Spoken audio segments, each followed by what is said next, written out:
Tonight, more heavy equipment is in place, ready to remove flipped boxcars and a propane tanker where a train derailed Tuesday in Manatee County.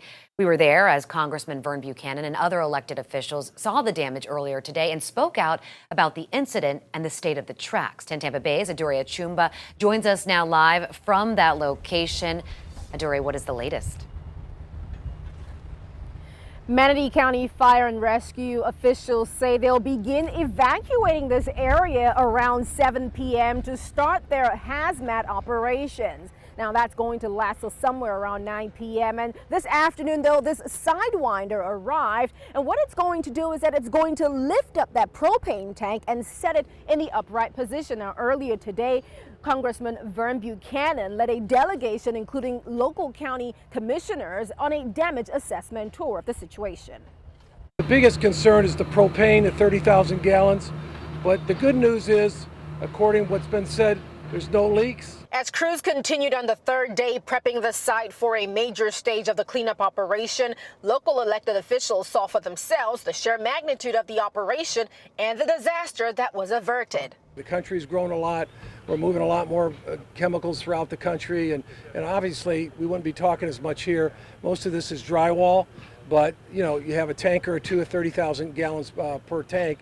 It's concerning. The derailed train was also carrying 4 cars of drywall or sheetrock headed for home building sites. The investigation into the incident is still ongoing, but an official with Seminole Gulf Railway shared new insight into what happened. It was a minor track issue that caused the car to roll over. The car did not rupture, it did not leak, there was no chemical release, and we're not hauling the same kind of chemicals that were in the incident in Ohio. Still, that's no comfort for local leaders who say the rail tracks have not been well maintained.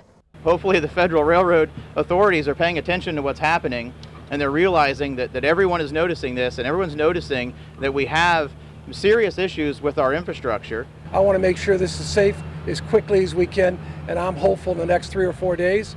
And whatever federal resources we need to bring, we'll bring and work closely with Manatee County. Again, that hazmat operation is set to begin around 7 p.m. and it could last up until 9 p.m. The fire rescue chief tells me that the process of lifting the propane tank will take around 45 minutes or even longer. But they're advising people who have business in this area to scuttle those plans. After they do that, they're going to tackle the sheetrock cars, and that could take a few more days. In Manatee County, Adure Chumba, 10 Tampa Bay. Thank you, Adure. And officials with Seminole Gulf Railways also tell us that they're going to give crews a break over the weekend, and next week they'll start fixing that portion of the broken tracks, which, as Adure pointed out, will also take a few days.